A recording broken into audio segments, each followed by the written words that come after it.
Check the description for the following discount codes. Today we're going to take a look at some new pedals from SimGrade. They're a Finnish company, and I believe the model of these is pronounced Thera, T-H-E-R-A. Forgive me if that isn't correct. Obviously, that isn't my native language. So we'll go with Thera because it's easy enough to say.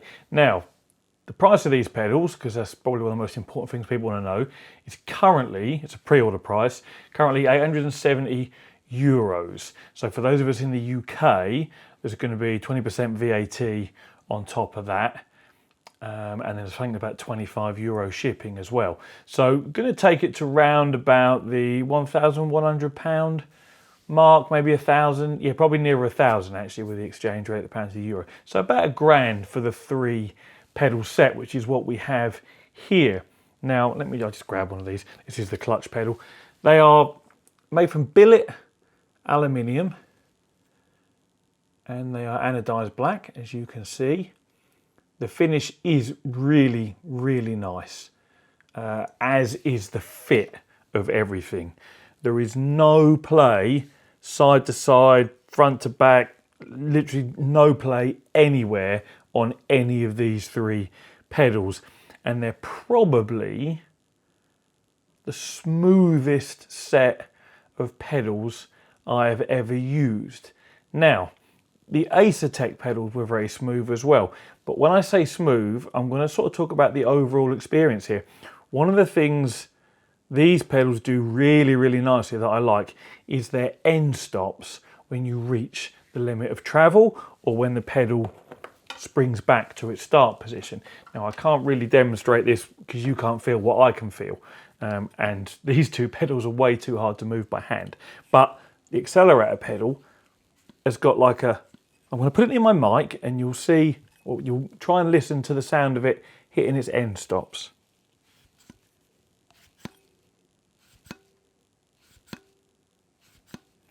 There is a really nice dampened end stop. I don't know whether it's just a piece of rubber inside somewhere, but it just feels super nice, both when you go to full pedal travel and when you back off. It's almost like, it's just like one of those finishing touches that really makes you feel like some time and some thought has been put into it. And that was something that the Acertech pedals, for example, that were also very smooth, didn't have. They were clank, clank, clank, clank, because it was metal to metal. And whilst it doesn't affect functionality in any way, the noise levels could obviously be a pain for some people, as some of you expressed in the comments. But this just feels polished. Polished is the word I'm looking for. It feels like a more polished experience. Let me just give you a close-up of all the pedals whilst I'm rabbiting on.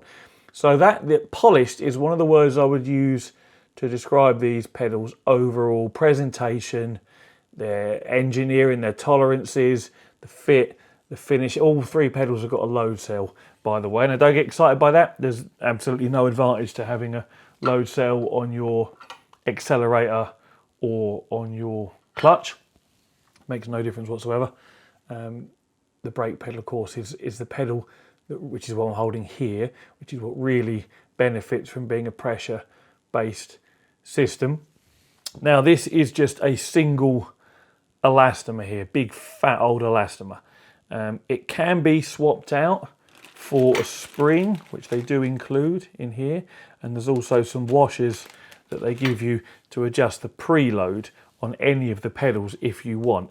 Now, the method for changing these is really super easy. What's going to be the easiest? Probably this will be the easiest pedal to pop out.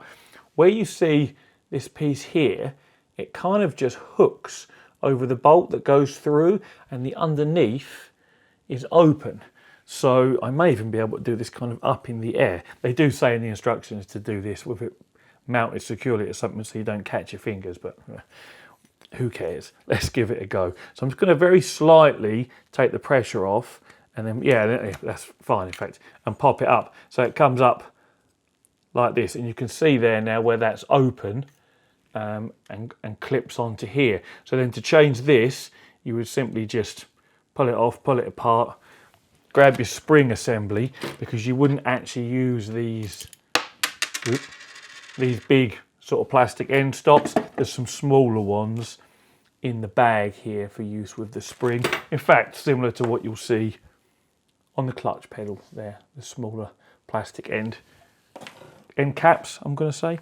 But obviously for this fat old elastomer, you have to have the larger ones, but let's just pop that back together. Again, your washers go in the end, and that's how you can adjust your preload as well, by putting more or less washers in there. So to put it back together, you've just got this rod here that it slides over, put it back together, you just get it in position. Again, give it a little squeeze and pop it on like that. That is super. That must be probably the easiest one I've ever used, and there's no fear of it slipping off because it does hook underneath just enough, if you know what I mean. Now, as far as adjustments go, you can adjust. You've actually got two slots, one here and one here. That's just, I believe, for symmetry reasons, so all three pedal arms are the same. Whichever slot each pedal is in when they arrive with you, that is your adjustment levels. You can't take it out of the top one, for example, and put it into the bottom one. They won't work like that, and they specifically say you'll actually void your warranty if you do that, because the brake pedal is in the top slot, as you can see there, and both the clutch and accelerator make use of the bottom slot. Now, they are adjustable within these slots. You just loosen these nuts here, and you can just slide it up and down. I mean, I may as well just loosen them off. In fact, this one's under quite a bit of pressure, but let's just loosen that off like that. And then what you should be able to do is slide it, perhaps taking a bit of pressure off. Yeah, squeeze the spring a little bit and you can slide it up one, or you can bring it back down to the bottom or wherever. I think it was actually in the middle, but you can put it wherever you want like that. It is a little fiddly because you've got the pressure of the spring on there. In fact, yeah, that's well. I didn't actually adjust this clutch one in use. Maybe it would be easier to do if you pop this out and adjust that afterwards. Shall we try that just for fun? I have popped this out, so let's just give that a little whirl. Yeah, so that pops out in just the same way, and now you can obviously adjust that up and down wherever you want. Now it looks like they've included some sort of limiter in the top of this bottom slot to prevent you going any higher up than that. So you've got there's 4 individual spots. You can leave it rested out there. And then again, to put this back in position, you just clip it back down like that. So it is pretty quick and pretty easy. And then you would just nip up these with your fingers as well. And that's that. Now, everything is stainless steel ball bearings for everything that pivots, from what the documentation says. In fact, let's just have a little read down here, get some specs for you. We know it's billet, we know it's black anodized. The load cell in the brake pedal was 200 kilograms, and the maximum, or can read up to 200 kilograms of force, the maximum force you can apply at the pedal face would be 110 kilograms, because obviously there is leverage involved in a pedal setup. If you were to take the load cell out and just push directly on that, the load cell could measure 200 kilograms.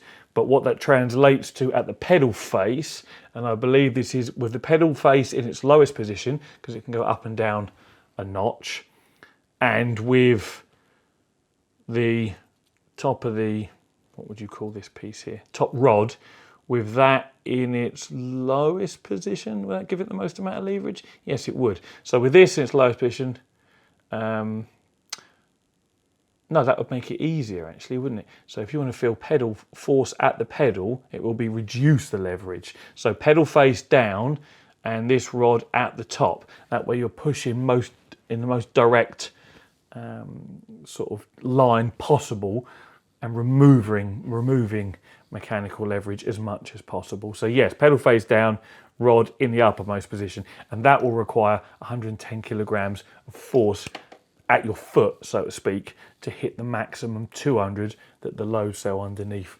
actually registers. Now, the other adjustment we have on these is the angle of the pedal upright arm itself. Now, it only adjusts forward like this. And the way you do it is to undo that bolt there and that bolt there. In fact, did I leave these ones loose to be able to show you? I did. So I'm just going to take both of those out. I had a feeling I would. And you would just do that with whatever size Allen key this is, 4mm. So yeah, they come out. You can see one missing there, one missing there. And then what you can do is rotate the base plate, which of course in effect means the pedal can come forwards. And you'll see there's 3 holes at the top there. They line up with the hole in the side there. So there's your 1, 2, 3 positions. And this accelerator pedal began life in the most upright position, as in not tilted that way. So like that. And in fact, all 3 pedals start life in that position when you get them. And then all you would do is obviously put these little bolts back in and nip them up. So that isn't the easiest thing, but you probably won't be, well, it's easy, it's not hard, but it's nowhere near as quick and easy as, you know, whipping that out, for example. But you won't be adjusting pedal angle every 10 minutes anyway. I imagine you'll bolt these to your rig, get the angle you want, and that will be done. Now, talking about bolting it to your rig, they sent these to me without a base plate. So I had to bolt each of these pedals down using 4 bolts and T-nuts to a couple of pieces of aluminium profile and then bolt them to my GT Amiga Titan. In fact, I'll put some footage up at some point, both showing the pedals in use and showing the travel of the brake pedal, just how far I can actually push it. But yeah, so I didn't get a base plate because I didn't have them available at the time. They do a base plate, because one of the things I said to them was, having these individual pedals is great, but for most people who don't have aluminium profile pedal trays, who have ones that are pre-drilled for Fanatec, Logitech, Thrustmaster, there's no way to fit these pedals to your rig without having to make your own custom plate or buy some aluminium profile and bolt that down, which is, you know, what I did. I happen to have some anyway, though. So they said, no, don't worry, Carl, we thought about that. We have got a base plate coming, just wasn't available at the time. We sent these out to you, me. So I said, okay, no worries. So don't think there isn't base plates available, because there is. The other thing they sent me that you won't see in the footage, because I didn't actually use it, was this heel tray, and that would of course go at the front like that for you to rest your heels on. The reason I didn't use it is because the way I bolted these to my GT Amiga Titan, there was nowhere for this to go. I would have needed another length of aluminium profile to go in front of the 2 that the pedals were bolted to, just to fit that. And it wasn't really necessary for me to go to that trouble. I could test the pedals just fine, you know, resting my heels on the pedal tray on the GT Amiga Titan if I needed to. But yes, so you can get a pedal tray, or you can buy them without, or a pedal plate, sorry, or you can buy them without just as they come here. So in fact, the price I gave you is probably without the base plate. It says need a base plate as well, click here. So let's have a look. Yes, that's an extra €31.45. So just something good to bear in mind should you need a base plate, which in my opinion a lot of people will. So what have we covered? We've covered the adjustment, the angle, how to change the spring if you want to, how to change the angle of the top rod for each pedal, because all 3 pedals operate the same in that function. Again, they all have low cells. Oh yeah, let's talk. So let's just, yeah. So the accelerator pedal, it's just well, it's just an accelerator pedal really. It's very, very smooth in operation. I would say pressure wise, it's neither light nor heavy. It's somewhere in the middle, and I like it. It feels just fine.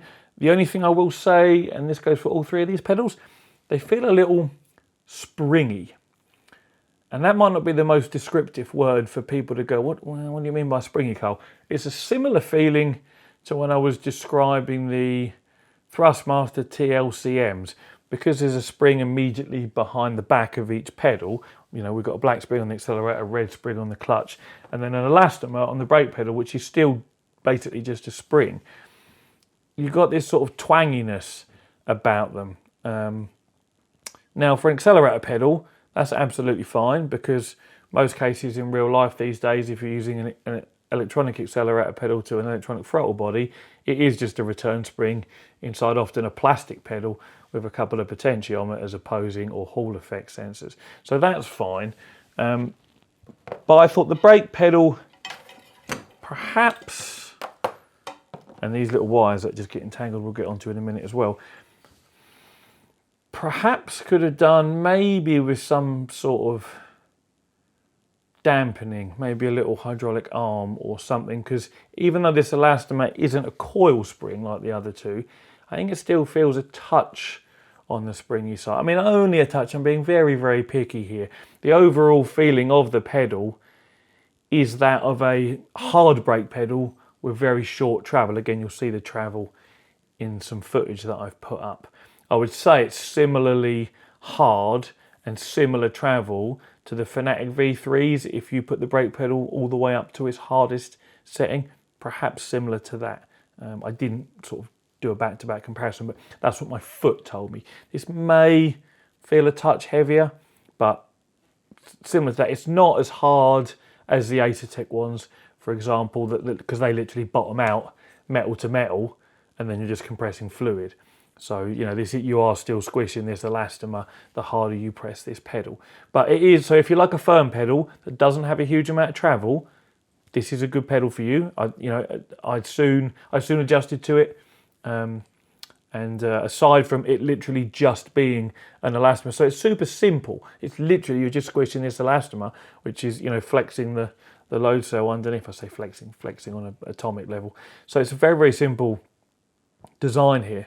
You know, no hydraulics, no pneumatics, nothing particularly fancy going on, but it's a perfectly good brake pedal. You'll soon get your mind tuned to it if you buy some. Now, what else was I going to say about that? No, nothing about that. Clutch pedal. This was a pedal that I didn't like out of the three. They've specifically chosen for it to be linear. You're simply just compressing that spring that you see there. There's nothing else going on with this pedal. Now, the reason I don't like a linear clutch pedal is because I prefer a clutch pedal with what I'm going to call a simulated biting point. And that is so the pedal feels almost two-stage. You feel the weight of the pedal, the resistance building up as you're pressing the pedal down, and in real life the springs on the pressure plate on the clutch, you're pushing them and pushing them and pushing them until they go beyond the point where they release. And at that point, your clutch pedal kind of slips past and feels quite a bit lighter.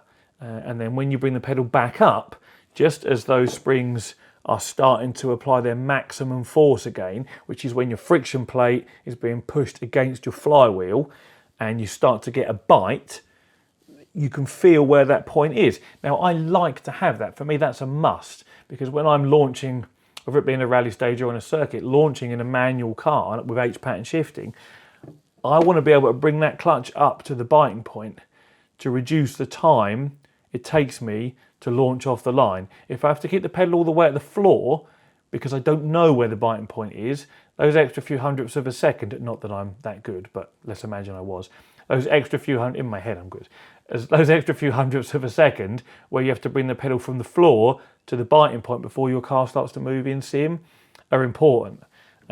So a two-stage clutch, one that feels more realistic, is important to me. Now, they've said they've chosen to do this because this is what they believe a multi-plate clutch feels like. Now, I can't say I've driven a multi-plate clutch setup for years, so I honestly can't. And back when I did, I wasn't paying attention to this sort of thing because I wasn't a sim racing hardware reviewer. So I don't know whether that's correct or not, but for the purposes of sim racing, a non-linear clutch with a simulated biting point is definitely my preference if you're going to have a clutch and if you are an H-pattern shifter. So that I don't like at all. It's just, yeah, and it's just not a good pedal setup for me. But I think that's probably covered almost everything. Oh, apart from the wiring, you've got this control box. Actually, this is something else I'm not a big fan of either. You notice there's wires coming out the back of each pedal. So they go into this box and then the USB lead comes out of this and goes into your computer. So you have to have this box somewhere in addition to the pedals. not the neatest solution. Works just fine. I had no issues at all, but not the neatest solution in my opinion. You also get a couple of earth wires and some bolts just in case of EMI, electromagnetic interference. If the pedals started misbehaving, then the instructions tell you how to earth these out to hopefully eliminate that problem. So that probably is everything covered. I think we've spoken about the adjustability of everything, the angles of the arms and the way you can adjust them at the bottom, the pedal faces move up and down, how to change the springs, swap the elastomer for a spring if you want to, how they mount to aluminium profile or to a base plate if you want to buy the base plate. We spoke about the little control box, the heel plate that would bolt on the front as well. Fit, like I say, fit and finish is excellent. Some of the best I've seen, in fairness. You know, literally on par with the fit and finish of the Acertech stuff, but I would say this has more overall polish because of those like dampened end stops that don't give you any clattering or knocking when you're banging the pedals up and down. For the price, what are we talking, £1,000 odd pounds? Tricky one. There's lots of pedals at this price point. I think I'm going to have to just leave that up to you guys to decide whether these are the pedals for you and whether they're worth the money. I mean, we use the phrase worth the money. I always say in my videos, I think sim racing equipment is very heavily priced. Nothing's really worth the money, is it? But they cost what they cost, as does all sim racing equipment. So yeah, there's lots of pedals you can look at this price point. If you like the look of these ones, if you think they're for you, if you like a linear clutch and the overall smoothness and the polish, you know, as I say, there's no lateral, there's just nothing. They've been assembled really, really well. I'm sure they say they use stainless steel ball bearings in all major pivot points. You know, you can really feel how smooth these are and how rigid these are and how there's literally just the tolerances, engineering tolerances must be so snug for these to be this smooth and not have any play at all. You know, they've done a lovely job, SimGrade. I must say they are a really nice pedal set. But yes, you're going to have to like a linear clutch. You're going to have to like the very simplistic implementation of the brake pedal with just that elastomer, and you have to like wires dangling around out the back of your sim rig into a box and then a USB lead into your computer. But I think that's probably everything covered now then. Any questions, as always, stick them in the comments. I'll put a link to their website up because I do think these are a nice set of pedals, and if they're to your taste, I like the way they look. I to be honest, I like a clean, simplistic look. You know, I'm not one for millions of multicoloured buttons and stuff. I don't find it very calming. I find it messy and noisy. So to me, these are a nice, neat, tidy set of pedals. And if they were the only pedals I had to use, I'd be happy with them, all bar, of course, for that single stage linear clutch. Anyway, thank you very much for watching, and as always, take it easy.